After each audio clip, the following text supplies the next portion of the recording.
don't want to scare anyone, but I'm going to give it to you straight about Jason. We have such sights to show you.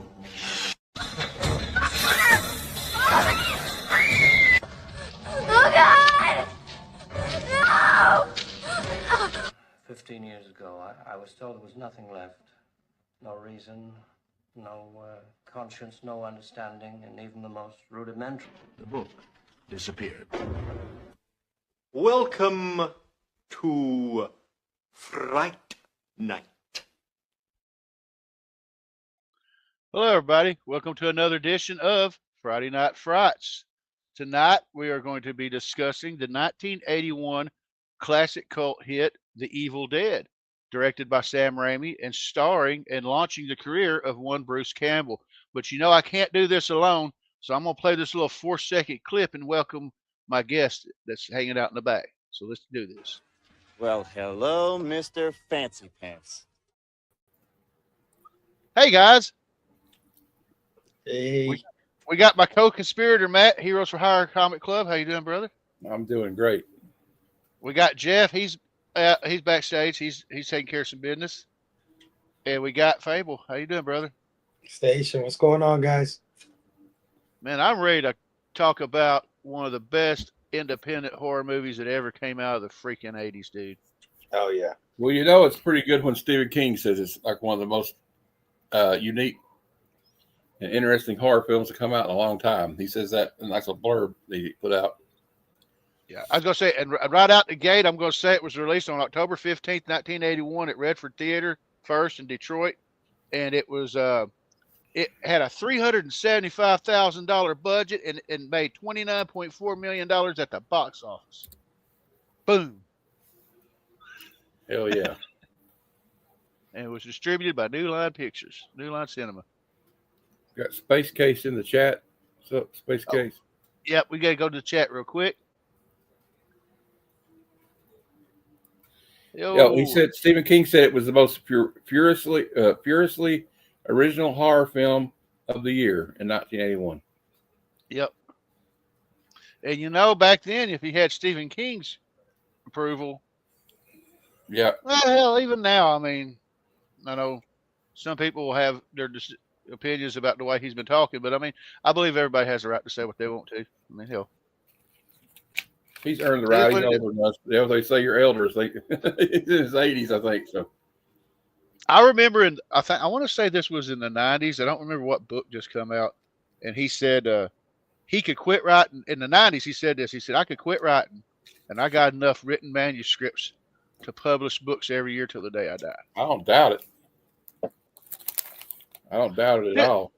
But this isn't a Stephen King podcast. This is an Evil Dead podcast. So, guys, starting with Matt, what was your first feelings, or what is your first opinions the very first time you watched The Evil Dead? Creep the hell out. You know, the way they did like the like you don't really see the evil, right? It's like just moving towards people. And it can get into people, it can control objects, drives people insane. And like the whole idea of that book and like the way they put the storyline out there, you know, like the whole plot, like, oh well, what's this guy doing this book? And they play that tape recorder, you know. And like right there, when he starts saying all those words, you're like, oh no. And you got the scene where the girl gets assaulted by the tree, by the vines and everything. That always bothered me. And then like that, the part where they're listening to the tape, it always scared me when the guys, I didn't have the heart to kill my wife. She's locked in the fruit cellar. And they're like, and they locked him down there and they're like, oh shit. Or no, that's part two. But like they realized there was something getting ready to come out. That girl was in there in the first one, right? Yeah. Yeah, his sister. And then like she takes that pencil and stabs him in the ankle. Oh my God. Yeah, that was pretty graphic. Just like, how do you stop something like that? Like, it made me not want to go. Like, I remember after I saw this movie, we went when my dad went to like camping out in this cabin, and I was a kid. I was like, I don't want to be here. You know, it just freaked me out. And I'll tell you, something that happened when I was an adult, and I may have took some mushrooms. I'm not talking about the kind you put on a pizza. And my buddies were out drinking it and tripping on shrooms in this cabin, and we were watching Evil Dead. And then every time you go outside, to like, you know how guys are, we'll go outside and take a leak. You know what I mean? So I went out there. It's like the woods were moving towards me. I'm like, oh my god, I'm going back. I'm going back in the house. And so this movie has an effect on me. Like, it made me not want to go camping. So you know how like Jaws made sure I didn't want to sleep. Swim in the ocean. Obviously, you don't want to sleep in the ocean. But I was like, okay, I'm done with that.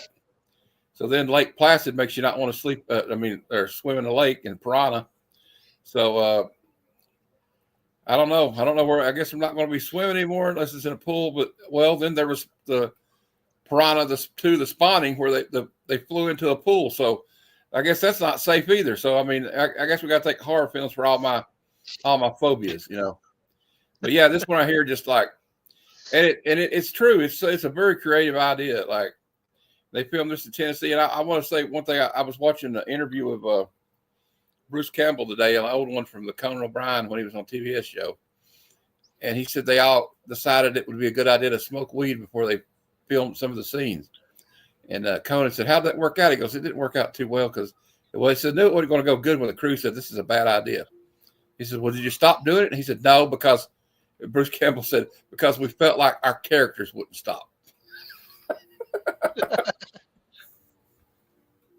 Jeff, what's your thoughts on this? I think The Evil Dead, to the best of my foggy memory, was the first quote unquote like scary movie experience I ever had. Because I was born in the mid '70s, so I didn't see it in the theater. I was too young. And it didn't come out on VHS till like what, 83 or something, or 84.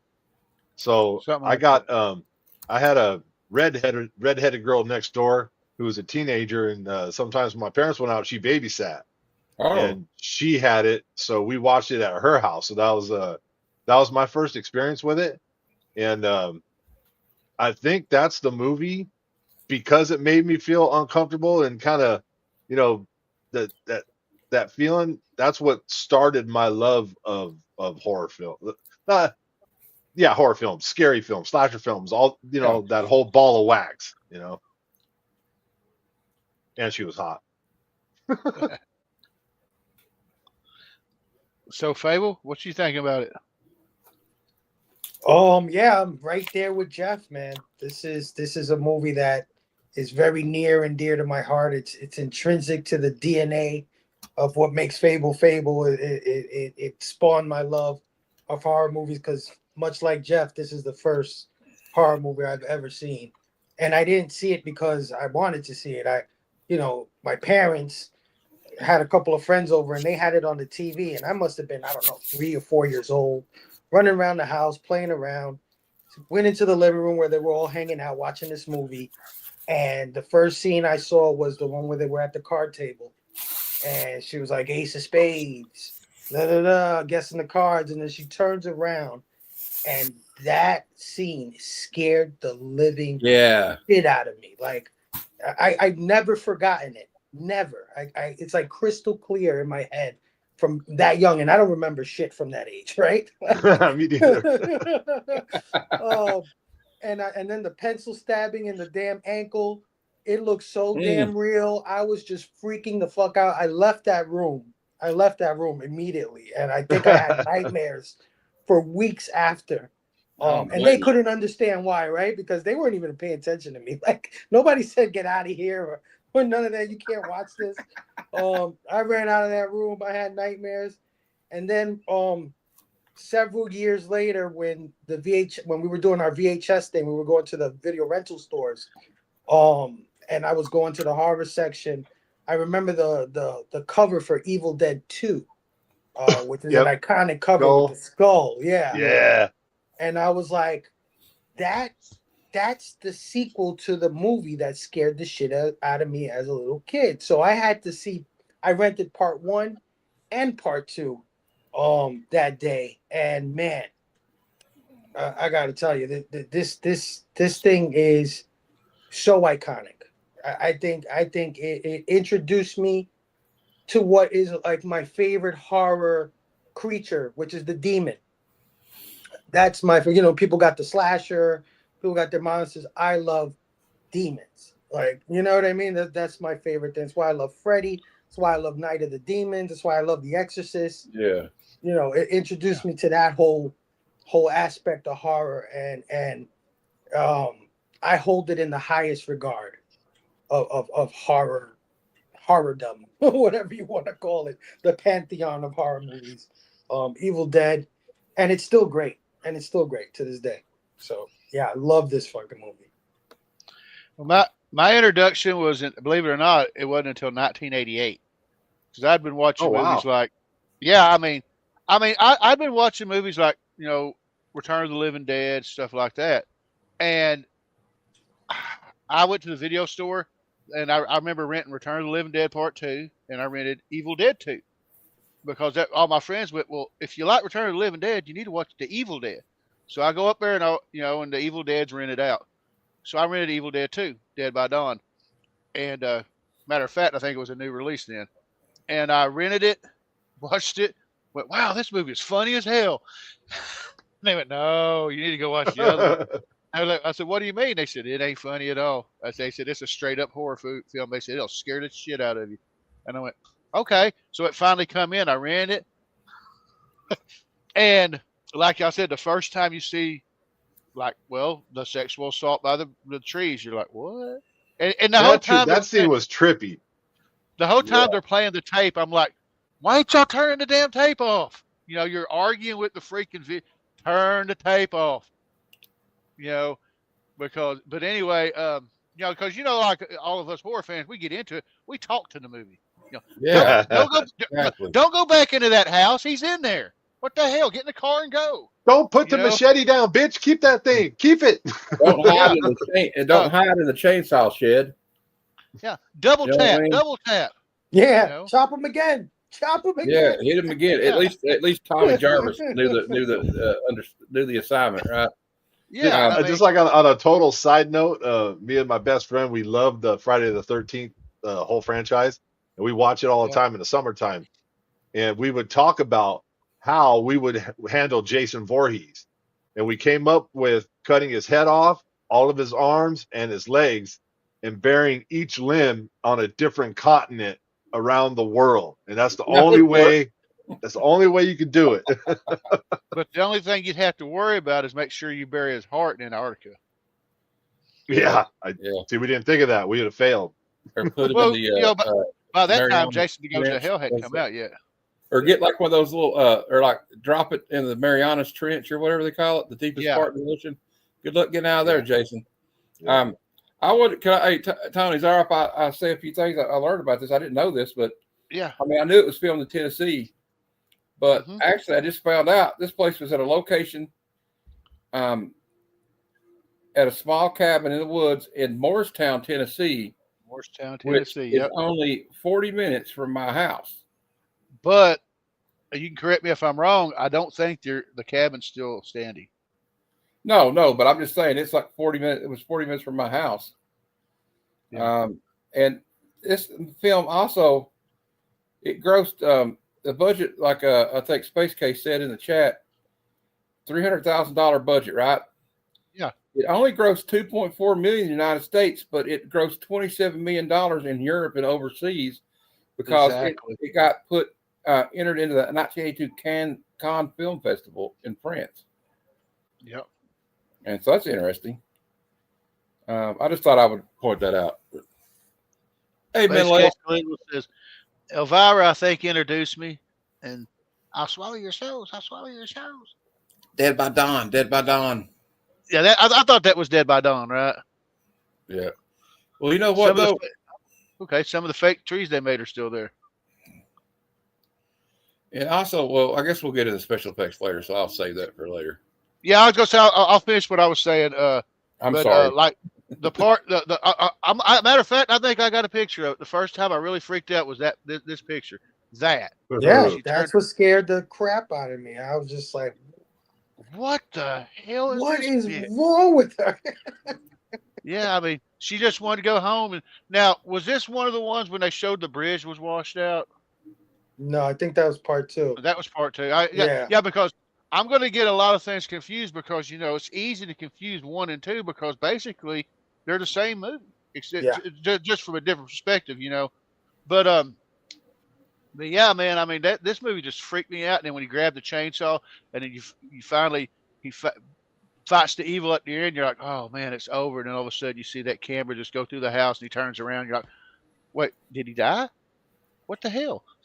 Yeah. Mm-hmm. But yeah, we'll go ahead and get into special effects and gore and all that stuff. And let's start with Fable. What do you think about the special effects and gore in this?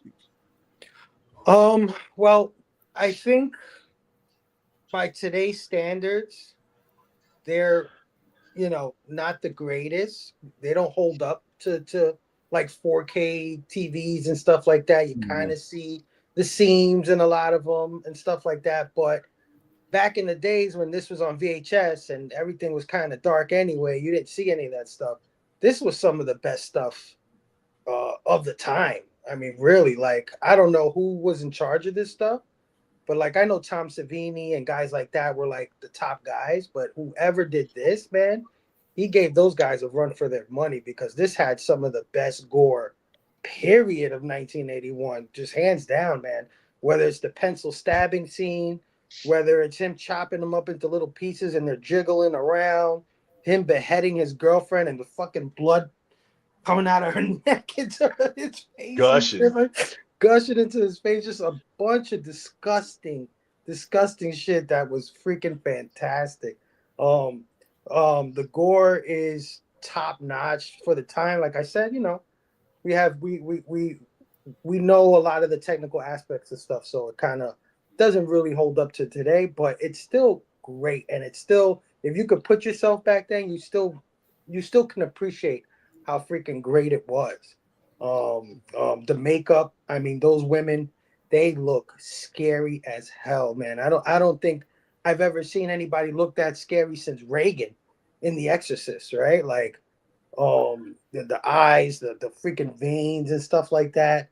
That chick where she was going, "We're gonna get you, we're gonna get." I mean, that chick scared the living shit out of me. But another thing that I think is a big like proponent of this film that I never thought of until like maybe now when I was watching it for this show is the sound design. I think the sound has a lot to do with how scary this shit is, because I remember when that tracking shot that they use for the demon, like he's coming to them, they play that noise, that and I remember how scared that noise used to make me feel. Even though now I just know, it's a tracking shot. It's just, it's a sound effect or whatever. But for some reason back then, man, was that scary. Or the knocking of the damn. Remember when they get to the cabin? Yeah. And the damn freaking chair that's hanging out in front is knocking on the door, and then all of a sudden it just stops as soon as they get in the house. Just stops. Little things like that, or the noises that the demons make when she's in the little cellar thing and she's creeping out. She's like, just those noises. So yeah, the sound design was way cool as well as the effects. So yeah, top notch, man. All right. Before I get to Jeff, I'm gonna point this out by Space Case Collectibles. He said, "Is he referring to Ash as the first final dude?" He makes a very good point. Yeah, I would say yes, maybe. I would say too. Yeah, because you can't count Paul from part 2 because you don't really know if he lived or died. They never addressed that. I can't think of anybody before him except maybe because you can't even count Phantasm because that was all a dream. Yeah. I can't think of any. Did The Exorcist come out before this? Oh, Exorcist come out in 1973. 73. Yeah. But that priest killed himself. Yeah. Yeah. He jumped out the window to save No, I can't think of one. Maybe I'm gonna no, say for because you now, can't yeah. even think of like The Omen because like Gregory Peck got shot at the end of it. I'm gonna say for now, for all intents and purposes, unless I somebody comes agree. up with something, I I'm gonna agree say with yes. him. I think he's right. So, Jeff, thoughts? 35 minutes in, that possession of what's her name? Cheryl? Is that her name? Cheryl? Is it Cheryl? Can't Yeah, remember. I keep wanting to say Linda, but Linda was part 2. Yeah. Yeah, like Fable was saying, and I'm looking at it through the same lens he is. I'm looking at it through the early 1980s lens, being a little kid. It's top shelf to me back then, and even the trees wrapping around that girl and all that stuff. To me, that was like I said, it's my first experience with this type of movie, so all of it was like, all of it was great to me. Yeah. So if you're asking little kid Jeff, I'm like, yeah, it's the best ever. You know what I mean? Yeah.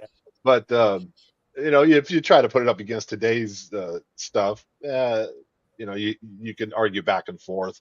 So it's kind of hard. I'm not going to put a number on it. I'm just going to say that it was groundbreaking. Yes. And what they did with what they had back then, freaking amazing. Oh yeah. Matt, I know you've been waiting to say something, so let us have it. Okay. The one thing that's interesting is like, they had a shoestring budget, obviously. He had to like beg and borrow his family, like him and Bruce Campbell, because, people don't realize that Bruce Campbell, on the outside, you might not realize this unless you're fanboys like us. He was a very important part of this movie even being produced and being made. He helped Sam Raimi write, and, they were like 20. Sam Raimi was 20 years old, but I'm digress. We're talking about special effects. But you got to think, he was 20 years old when he made this movie. So they had a guy named, I was looking this up, Tom Sullivan. He did the special effects for their little short film called In the Woods, which was the first pass they tried at this. But he tried something different with the foam. He did all that foam latex and the blood effects. He added coffee as an extra ingredient to the traditional fake blood formula with corn syrup and food coloring to make it look different. But the scene I'm thinking about, like when I talk about the budget, when you got like that Evil Dead force is like moving through the woods at people, all they did was they took the 16 millimeter camera and they mounted it on a 2x4. The cameraman just ran with it like this and moved it because they didn't have like a gimbal or whatever you call it. And that's how they got that effect. So, and then also I like the part you're talking about, Fable, where the chair just stops. Because it stops in mid rock. I don't know how they did it. It's like maybe stop motion. To have $300,000, that stop motion effect where the trees, the branches are wrapping around her is pretty on point. I mean, it makes it looks like the woods are alive, and also like, I know it's like Fable said, it's not up to the standards of like 4K or anything or 1080p, but man, that pencil going in that ankle is just brutal looking. It looked so real to me when I was a kid. So yeah, I think it's for what they did. So you got to like weigh the fact that they had like $300,000 or something. Yeah. And to be able to do that latex work and everything. Oh, and the other thing, the girl, the actress Ellen Sandweiss, who was also in the woods, she had to wear like these contacts, but they were like glass contacts. This is how they had the eye color back then. And you could only wear them for like 15 minutes because your eyes couldn't breathe in them. And basically Bruce Campbell said they were wearing like Tupperware in their eyes. And so that's wild. I mean, that's dangerous too, because they get, I think we said that in Friday Night Frights. Remember, one of the actors kept them in too long and their eyes bled or something. Yeah. Well, yeah, we talked about that in one of the other movies. Yeah. But I wanted to say that one more thing. I forgot to say it. When the guy finally threw the book into the fire and burned it, and then they all started kind of just. Like, I was going to bring that up. Dude, I'll let you talk about it. I'll let you talk about it then. Oh no, man! Go ahead. All I'm going to say is that kind of rewatching it again, I was like, this is a Tool video. Oh, Like yeah. it had that feel to it, you know. And one more thing, this is not the special effects, but it kind of is. Shout out to the prop master, whoever made that prop design, who made that book. It's iconic as hell. It's iconic as hell. And the knife, man. Yeah, that knife. Thing. Yeah, that thing was badass. Yep. The Kandorian dagger.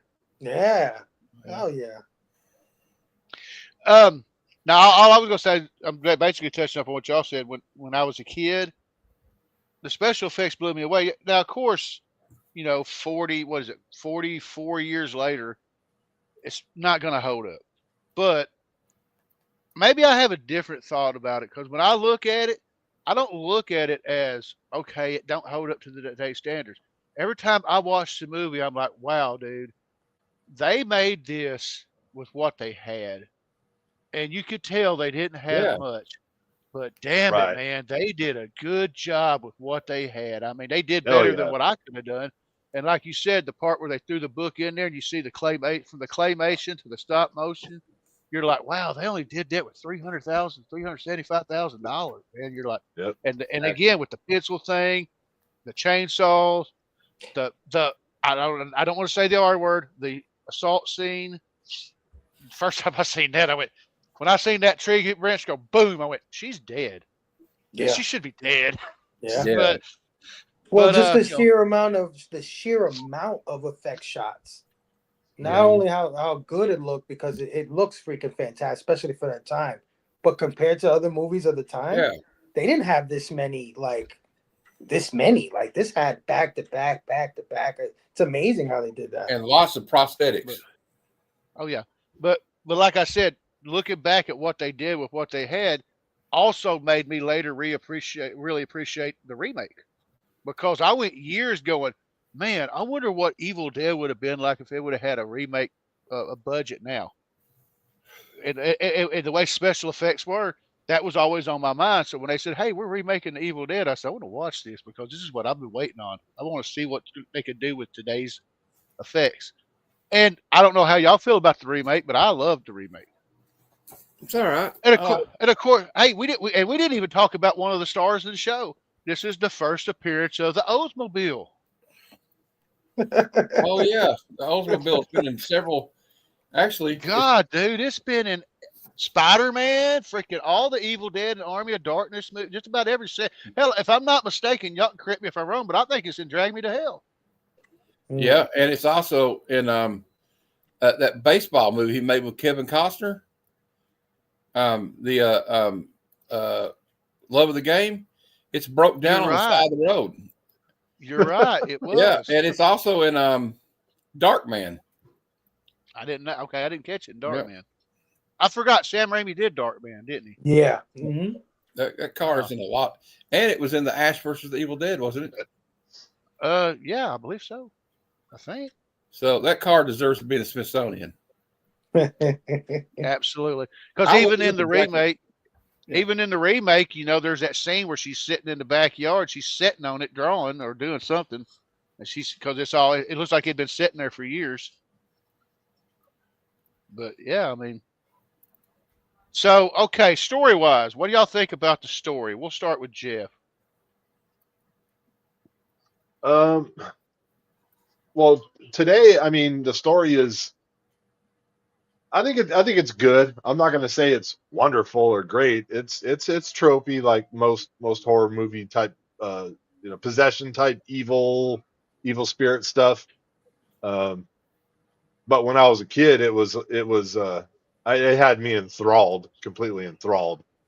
So again, I feel funny trying to rate it being 50 years old, because the little kid in me would say, man, the story was awesome. Yeah. But it's been done a lot now. So do you know it was also in Doctor Strange in the Multiverse of Madness, that Oldsmobile? That don't surprise me.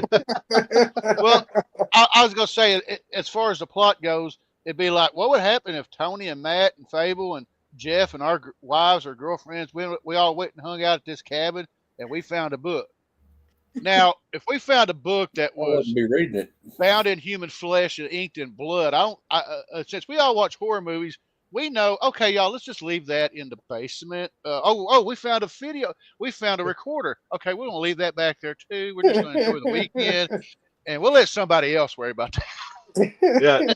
Jeff would have been like, all right, fellas, let's back out of here, back to the car. Yeah, I'm done. Yeah, let's go to the Motel 6. They leave the light on for us. Right.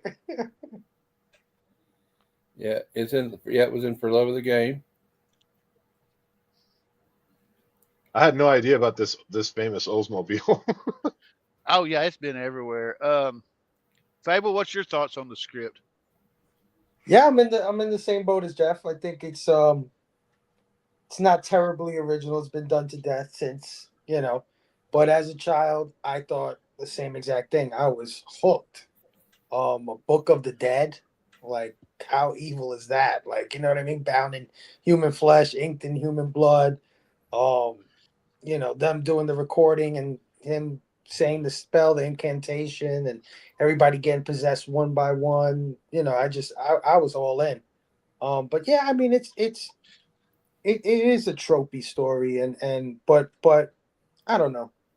I have a special place in my heart for it, like I said, because I love this possession demon shit. I've always loved it, and this movie birthed that love. So I'm always gonna be biased for Evil Dead, no matter how many times it's been done. Well said. Matt? My overall rating?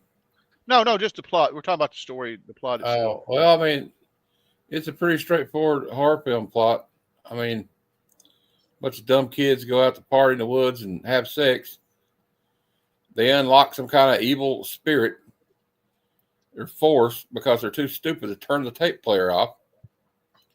And then they keep insisting there's nothing going on. Like when his sister comes back and says, I was attacked by the woods, they're like, oh, she's lost her mind or something. She's off her meds. And they just want to ignore it. They just want to keep ignoring it until like she starts popping off like Ace of Spades, Queen of Hearts, blah, blah, blah, blah, And then all of a sudden, the shit hits the fan and they have to lock her down there and like in the cellar. And they just make one mistake after another.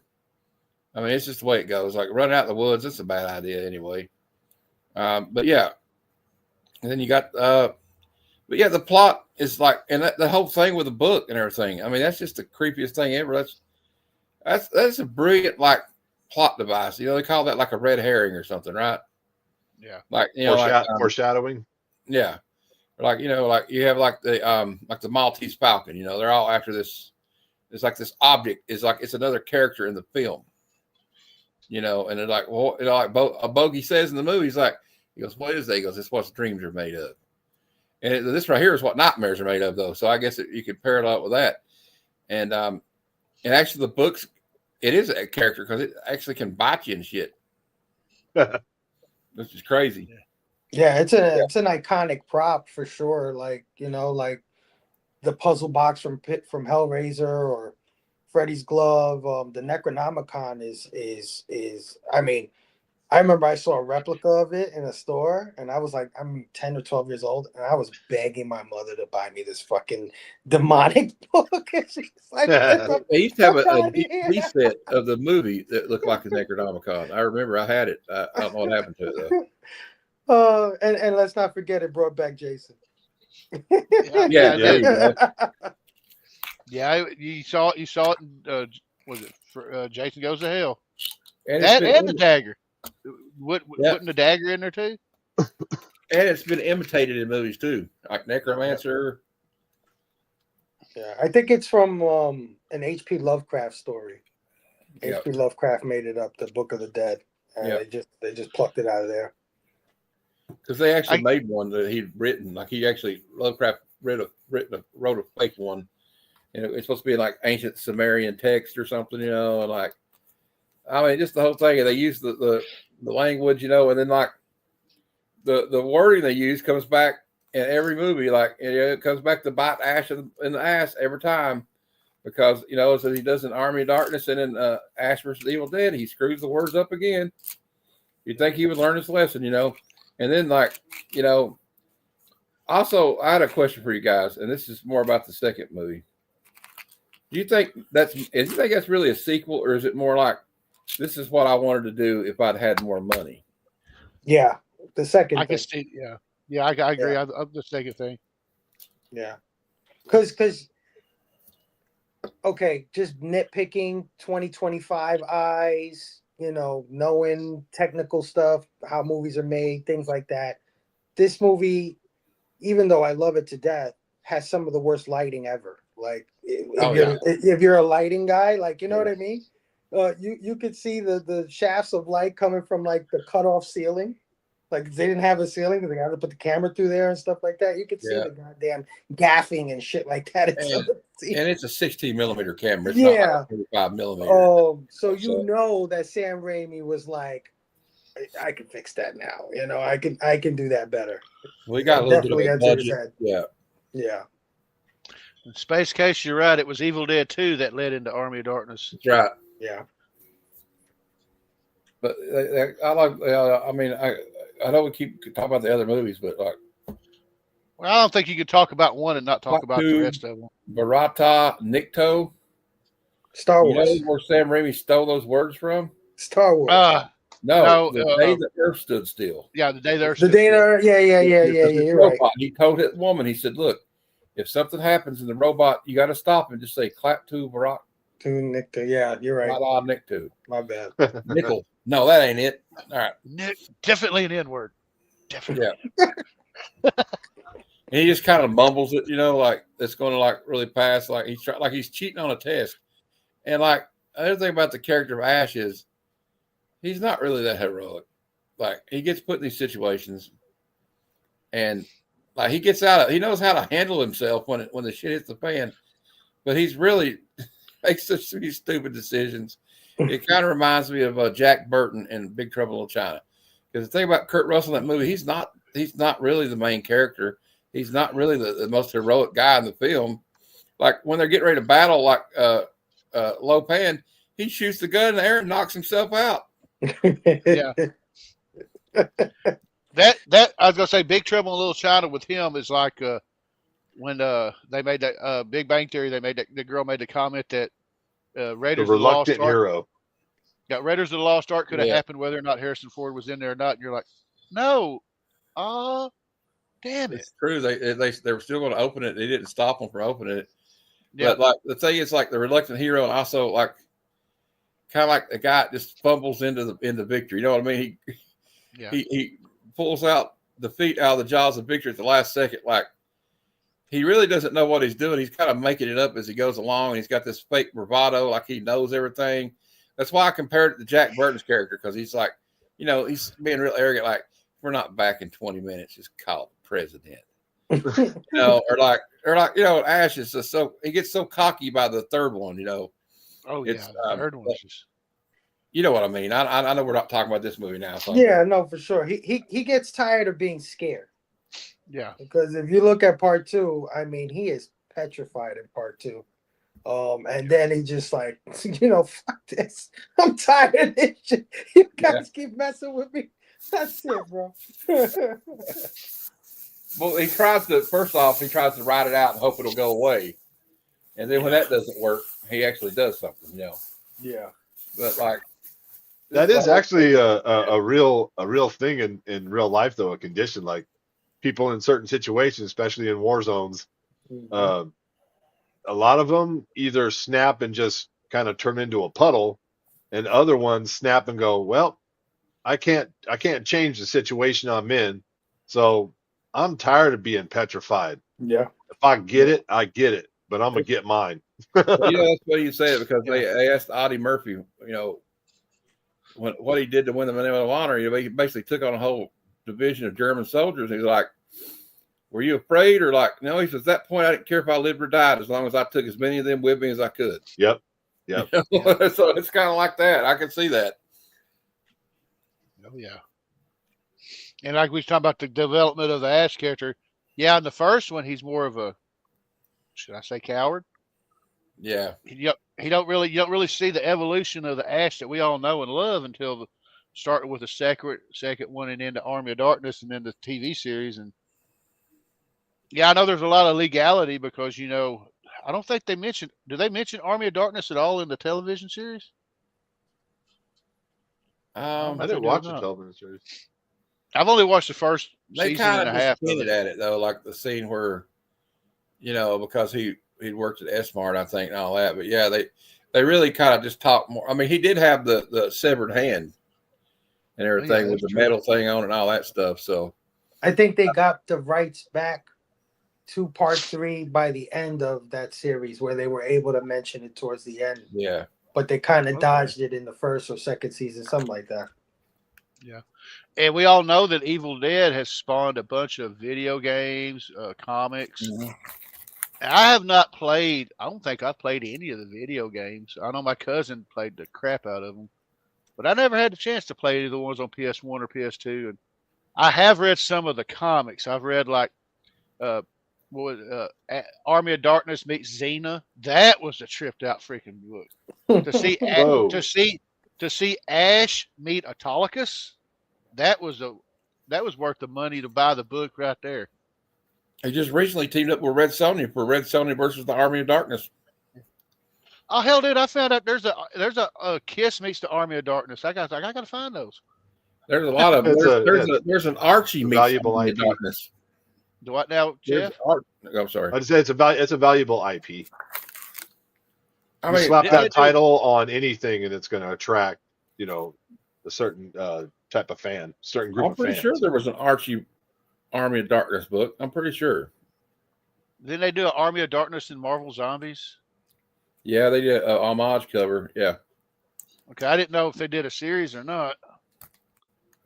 Well, they had a cover that was supposed to be like, the Uncanny X-Men issue 141, where you got Wolverine and Kitty Pryde on the cover, and you got like the wanted poster with the dead X-Men behind them. They did that. They did that version, but they did it with Ash standing in front of it. Huh. Yeah, I used to have that. I sold it like a couple of years ago. I shouldn't have sold it, but I did. But leading back to the Xena one, I remember reading the first series, and they said it was the team up you never asked for that you didn't know you needed. And then it's watching Ash continuously hit on Gabrielle was funny. It was funny as hell. They did a Freddy versus Jason versus Ash. They did a Reanimator. Reanimator crossed over. Yeah, they've done. It's been going on for years. Yeah. Didn't Bruce Campbell guest appear on Xena sometimes? Oh, he played Autolycus. He started out on Hercules in the second season of Hercules as Autolycus, and that character took off, and he ended up in Xena and Hercules a lot, actually. Autolycus is one of the best characters on both shows. I mean, but Bruce Campbell was just. Well, that's a Sam Raimi production too. Yep. Xena and Hercules. You think the old one made it into that movie and that show? I mean, no, it didn't make it. But you know what though? There's an episode of Hercules where Hercules goes back in the past, and Autolycus is meeting the other Autolycus, and there's a part where it's like, I'm the good one, I'm the bad one. They do a recreation of Army of Darkness, and then I think he punches his other self, and he just looks at Kevin Sorbo and goes, "Yes, hard to believe. At one point in time, I used to be annoying, obnoxious." And they're like, okay. Well, Sam Raimi also argues that the only thing Ash is an F up. He's a screw up. The only thing he's good at is killing Deadites. When the Deadite comes out, he knows how to kill them. Yeah. And let's be honest, anytime you see Bruce Campbell in a movie, you know it's going to be gold.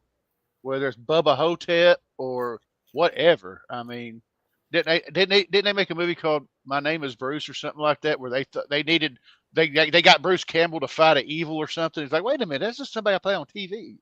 Well, he also was good on that show Burn Notice as the ex-Navy SEAL Sam Axe. Yep. And then he was one of my favorite shows in the 90s that got canceled too soon.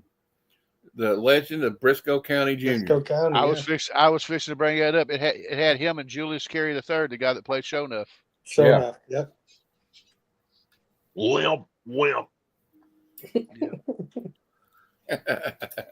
I love that movie. Yeah. Kiss My Converse. Bubba Hotep, man. Oh my lord. So what were you saying? We're dealing with some kind of ass sucker or something? That movie's crazy, man. And he was also in Maniac Cop. Yeah, which he pretty was. cool. And I think there was a movie called Crime Wave he was in. Yeah, Metal Elf. There was a short-lived show called Jack of All Trades. Jack of all trades. Yeah. Here, Cookie. This is for the broken window. What broken window? Aha! Yeah, I love that.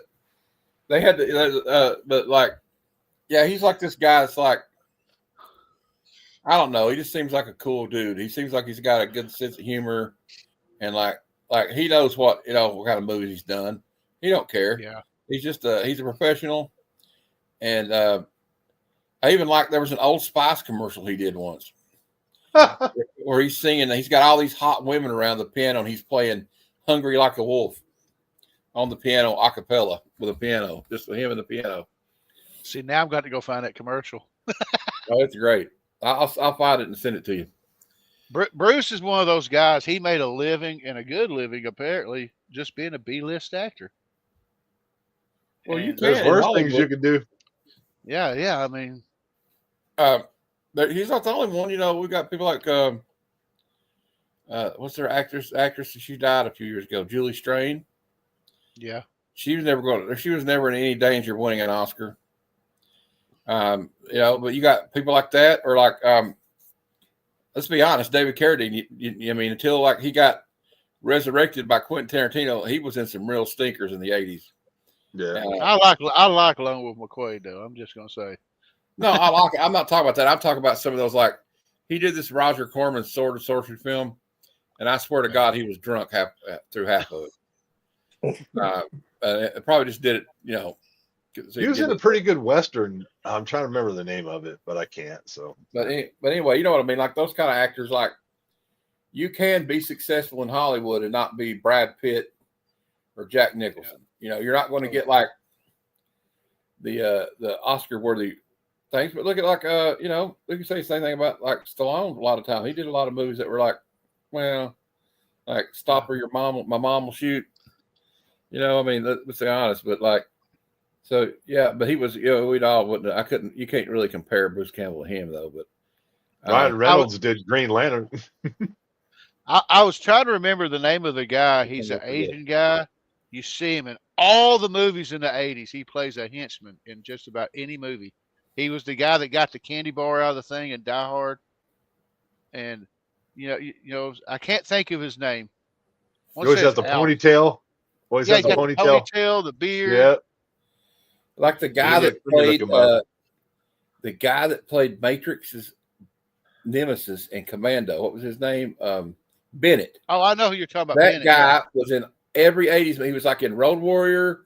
This is like this little bad guy or something, like like evil bad guy or something, or henchman. And like the guy that played Tulsa Doom's right hand man, the one that looked like Bruce Dickinson from Iron Maiden. Yeah, he was in all those movies. He was even in Mallrats. He always played like the gun-toting henchman, or like the guy in Big Trouble in Little China. You have to go back to that again. But the guy, remember the Chinese guy that had like the bandolier bullets and the red turban guys, and he had those knives and the 2 6-shooters. He was in the guy like, talking about Samurai Cop to Bloodsport. Yeah, I think that's the guy about Al what? Al Leong, Leong. Yeah.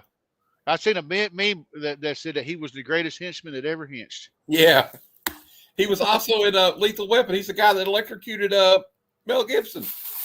Yeah. Yeah, he's been in a lot of freaking movies. He's been in Seagal flicks, Van Damme. And was he not in Die Hard? When he was the Yeah, he was the one that was getting the candy bar when he was waiting for the cops to come in. Sorry, I'm putting my garbage away. But getting back to the Evil Dead. I'm sorry. I'm sorry. Oh, no. I mean, hey. It happened, I get us on a side quest. It's the internet. Okay. We can do what we want to do. Yeah. We in charge, yeah. So let's go ahead and go overall, Matt. What is your overall opinion on the Evil Dead? What is your ranking? Well, it's not perfect, but I got fond memories of this movie. That's some not so fond memories of it when I was tripping, but I'm not going to. I can't give it a 5 because I think Evil Dead 2 is probably better, but I'll give it a solid 4. Okay, Jeff. Man, I feel funny giving it a number for some reason. Yeah, you said that earlier. I forgot. I'm gonna say this. It belongs on the Mount Rushmore of horror movies. I'll say that because it's foundational, I think. Yeah. All right, Fable. Yeah, I'm torn too. I'm with Matt when he says it's not perfect by any means. But at the same time, it is one of the most iconic horror movies of all time. It is foundational, like Big Jeff said. And I'm a little biased because this movie kicked off my love of horror in general. And it's one of the few movies that's ever truly scared me, right? Like I've seen other horror movies that I love, but they never scared me, right? Mm-hmm. Like I was like, oh, that's cool, or that's awesome, where it came to Freddy or Hellraiser or any of these other horror movies that I love, Phantasm, whatever it is. But this movie actually fucking scared me, like legit, like nightmares behind this one. So just for that, just for all of that, I mean, I don't think I can give it any less than a perfect score of 5. I'm sorry, I'm gonna have to, just because of its legacy, what it is. But I know what Jeff is saying. I know what Matt is saying. Like, you tell a kid to watch this now, he might be like, "This, really? This is it? This is the shit that you guys go all crazy for?" Yeah. They just won't understand it. It's a movie of its time. You had to be there. There wasn't anything like this before it, and shit, there wasn't a lot like it after either. Yeah. Part 2 and 3 and all the rest of it, Sam Raimi. I think Sam Raimi got his style in part 2. Like in part 2 is where he's like, this is the Sam Raimi style, where, you know what I mean? It's going to be a horror comedy kind of thing. And he's kind of perfected that throughout the years, whether it be that Army of Darkness, Dark Man, and so on and so forth. You know what I mean? And Drag Me to Hell, I think, is like the unofficial sequel to these movies. That's just my opinion. But this was a pure horror film. This was a pure thing. Like I don't think anybody was trying to scare people this much. Like, I don't know if something sick about this fucking movie compared to other things at the time. Like, he was really doing horrific shit in this film. And so, yeah, I'm going to give it a perfect score. And it's a biased perfect score, I admit. Hey, it's all good. Don't feel bad, Fable. I'm a little biased as well when I look back at it. You know, when these cats went out there in Morristown and was making this movie, they didn't think they were going to kickstart a genre or a legacy or anything like that. They were like, "Hey, man, we got some money. Let's go make a movie. We'll see what happens." Yeah, they just want to make a movie.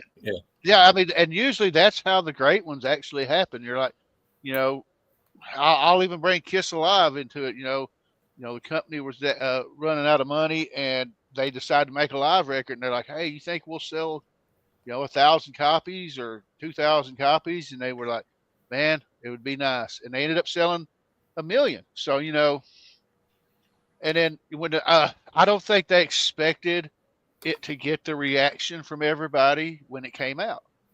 And they were like, wow, they love our movie. And like you said, by the time the second one come out, Sam had his own little pattern. And I love the fact that, he went off and did his own little thing throughout the years, whether it was Army of Darkness or Xena or Hercules or Spider-Man or Darkman or whatever. And then when he come back to Drag Me to Hell, he went, hey, y'all, I can still make movies that scare the shit out of you. Yeah. Yeah. Well, hey, you think 20-year-old Sam Raimi thought when he made this film that like several years later he was going to make one of the biggest comic book blockbusters of the 2000s? Probably not. He I probably still didn't can't have that. believe they gave him the job. I can't still either. shocked. I'll be honest. I can't either. It's like the What- guy who Hey. made Dark Man? Really? Yeah, yeah. That's the guy who gets a shot to? They were like, Sam Raimi's going to make Spider-Man. Wait, the dude that did the Evil Dead's making Yeah. Spider-Man? What The guy that hell? made that crappy movie Crime Wave in the 80s. It only took Nirvana 6 weeks to make Nevermind. Yeah, But you know what's it's so a good weird? point. All his little tropes that he does in these horror movies that he made beforehand are in Spider-Man. They're Yeah. in there. And it Bruce fits Campbell like is a in fucking every glove. damn movie he does. Yeah. Yeah. It's crazy. He made the most Spider-Man movie of Spider-Man movies you could ever make. That shit is Jack Kirby, Yeah. Steve Ditko. they all that. go out the ass. Like it's crazy. And, like and there's using that style. and there's so many like tributes to Ditko and Lee and even John Romita Sr. in that movie. And also I love that even though he got this big Hollywood blockbuster special effects extravaganza, Spider-Man, he made sure his boy Bruce Campbell had a part in it. I love it. Yeah. That's But what he took his boys with him. I respect that, guys. If I ever become famous, I'm taking you guys with me. So Hell yeah. It kind of reminds you back when John Wayne used to make movies in the 60s. If you were friends with John Wayne in the 60s making movies, you had a job because you see a lot of his movies, a lot of actors show back up. Woody Strode, Gabby Hayes, Ward Bond, Maureen O'Hara. Ben Johnson. Yeah, Ben Johnson, Ward Bond. Yeah, all those guys were always in John Wayne movies. And Clint Eastwood was the same way. You know, the guy that tries to ambush him is Outlaw Josie Wells, and he spits back tobacco juice. Someone goes, buzzards got to eat the same as worms. That guy was in every movie he ever did. Yep. But yeah, you could tell that when Sam Raimi made any movie, whether it was The Evil Dead or whatever, he was solely focused on it, and he had a love for it. I mean, I think when he made Evil Dead, he just wanted to go out and make a really cool horror movie. And and for the most part, most of the things he does, he does his research, he does his stuff.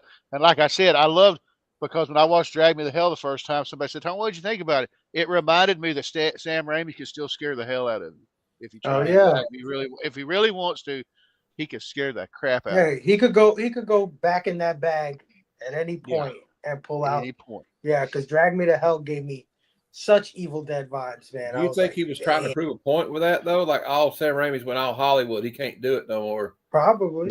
Probably, yeah. Because it kind of reminds me like bands like AC/DC, like, oh, they're done. Bon Scott died. Oh, they're done. There's no way and they come back with Back in Black and make one of the greatest hard rock albums of all time. So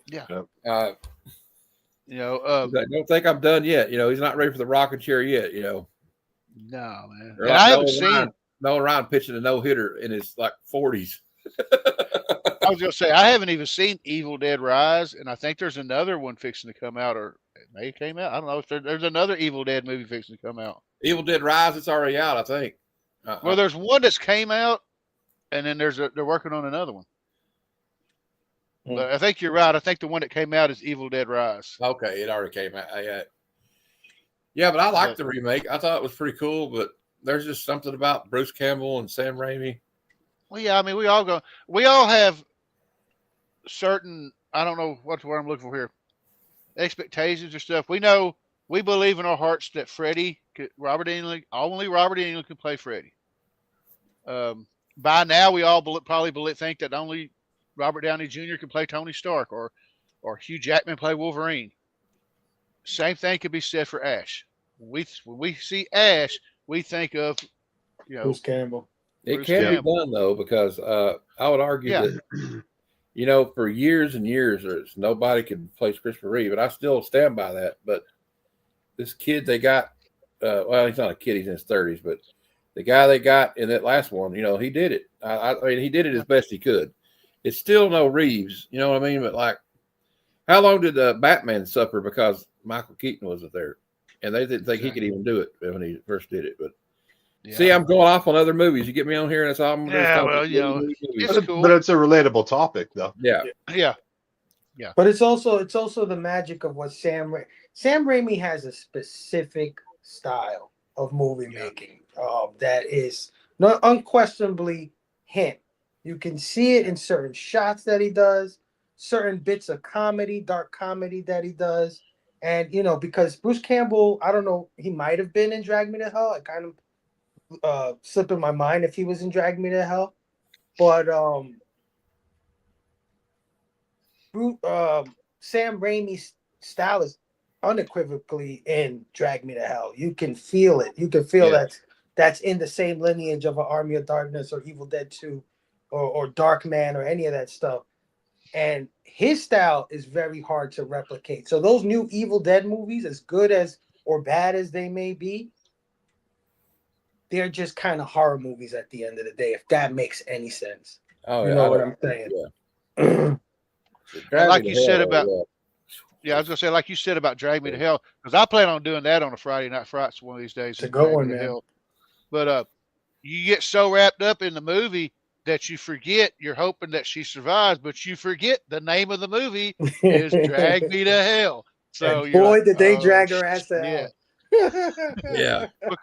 Because for a second there, you automatically think, "Wow, she won," and then that guy goes, "Oh yeah, you left. I think you took my penny. Here's the button," and you're like, "Oh shit." I mean, damn. But you know what? I feel like we need to save this, but for her, yeah, she could have approved that girl's loan, that woman's loan, but she was doing her job. But really, she's gonna get sent to hell just for denying a woman her loan? Well, I mean, it was like a freaking witch, man. I mean, That's true. They're a little temperamental, those witches, you know. Mhm. You gotta be careful. Especially gypsy wishes. Yeah, Witches. gypsy, exactly. Yep. That guy on Thinner. He Yeah, put a kids. gypsy curse on him. Yeah, kids, remember, don't mess with gypsy witches At all. But They warn you. They heed their warning because Lon Chaney didn't. He turned into a werewolf. Yeah, that's right. I don't have nothing else to discuss except, we can go around the horn and talk about what we got coming up. I know Jeff, you just hanging out, ain't you? Yep. You can catch Jeff on the Adamantium Blade Collectibles YouTube channel, right? Yep. I'm an internet stowaway. You can catch He's our internet stalker. You can catch him on Good Cinema, Bad Cinema, the Sunday Super Show Extravaganza, and right here on Friday Night Frights. Yeah. And he's been on Mad Spot. He's out back. He's everywhere. He's everywhere. I was going to say he could be our internet hitcher, but anybody watch the hitcher, He's y'all a know how crazy YouTube. that Hey, dude we're talking about gypsies. He's a YouTube gypsy. I love the Thanks for the ride, lady. Thanks But for the ride. also, you know who else is a gypsy? To prove you can't. I'm not trying to be negative here about gypsies. I'm sorry. I apologize to the gypsy community. Dr. Doom's family, weren't they gypsies too? Yeah. His mom was a gypsy.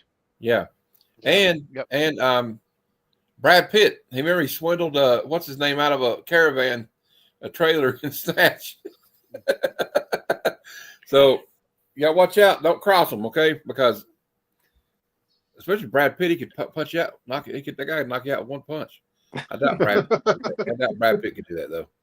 Anyway, remember Brad Pitt was death in one movie. Oh yeah, Meet Joe Black. Meet Joe Black. Yeah, that's actually not Fable. What you got coming up, brother? Right now, no. Sorry, I was about to say I'm on hiatus, but no. December 19th coming up. We got the all new, all different Blame Fable Show Christmas special coming on my channel. We've been gone for about a month or two. We're bringing the gang all back, and we're gonna hang out, talk about the latest in comics and pop culture, and drink. Drink.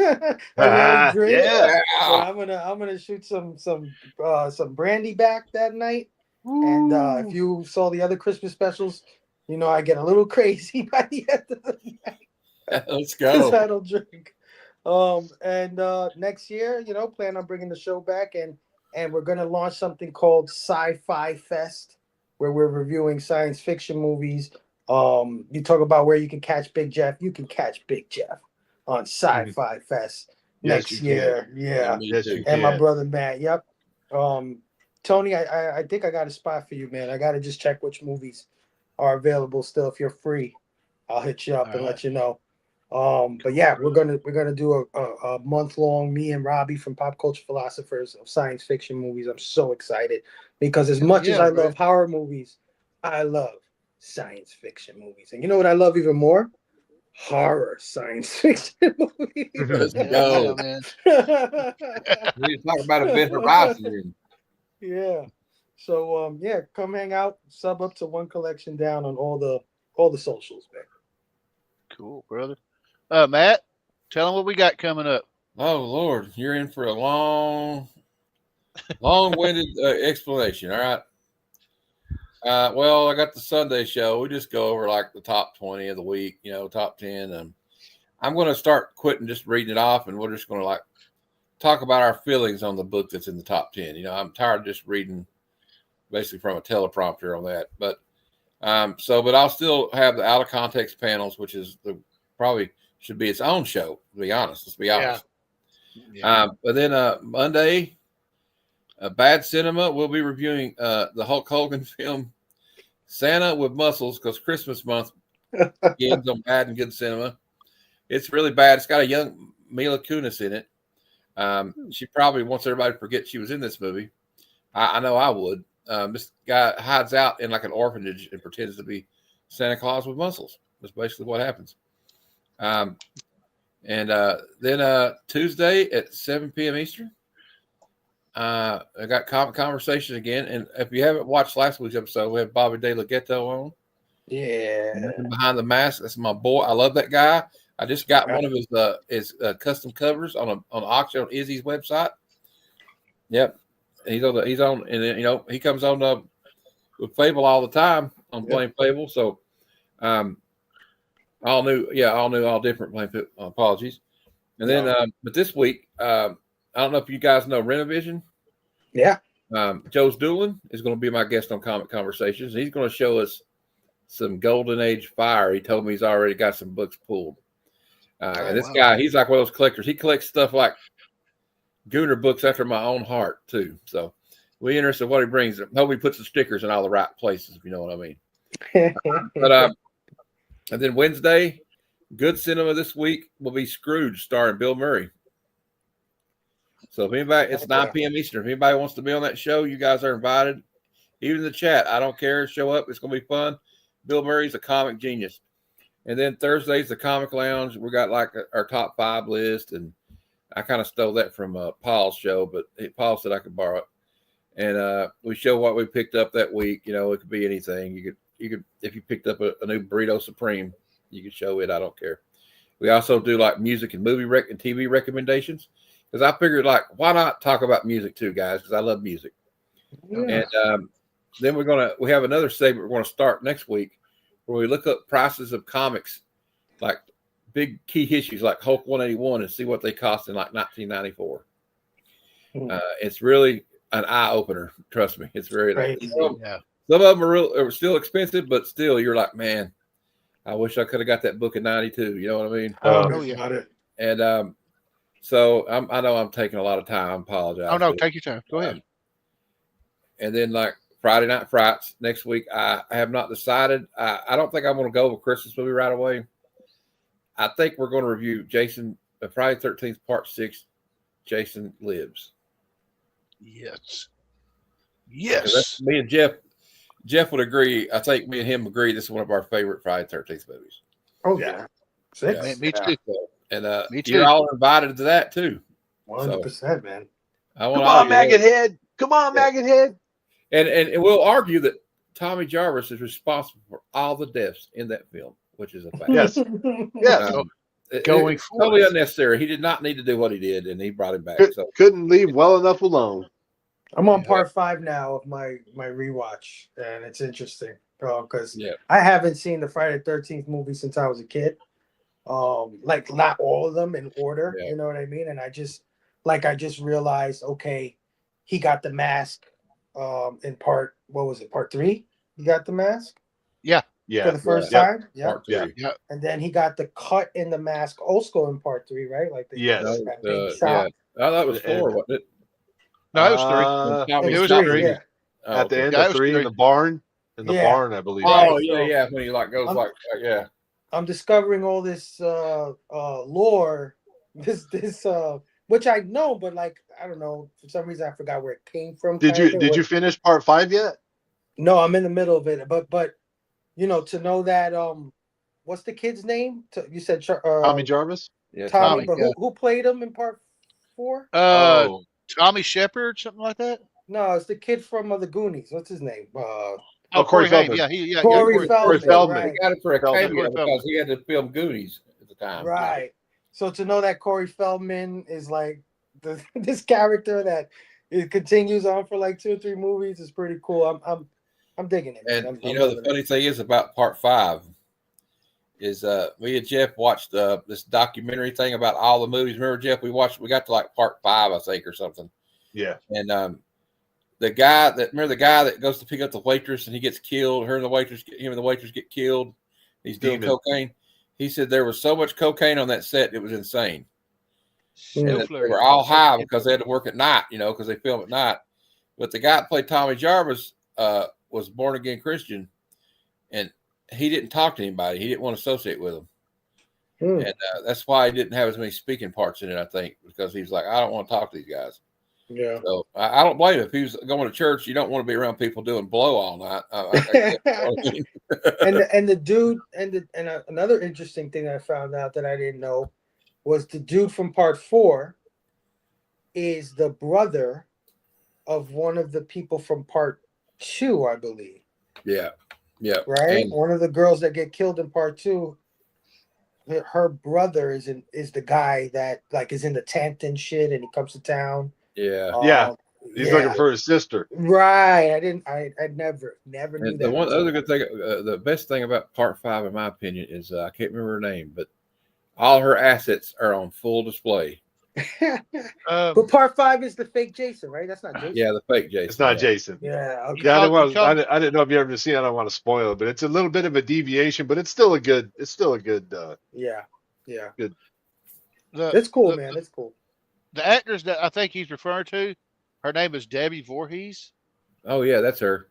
and she played. She has went on to become a director and write her own horror movies and stuff. And a few years ago, I got to help crowdfund a movie called 13 Fanboy, and it's about this guy that was basically locked in a basement all his life, and all he knew was watching the horror movies like Friday 13th and Halloween and stuff like that.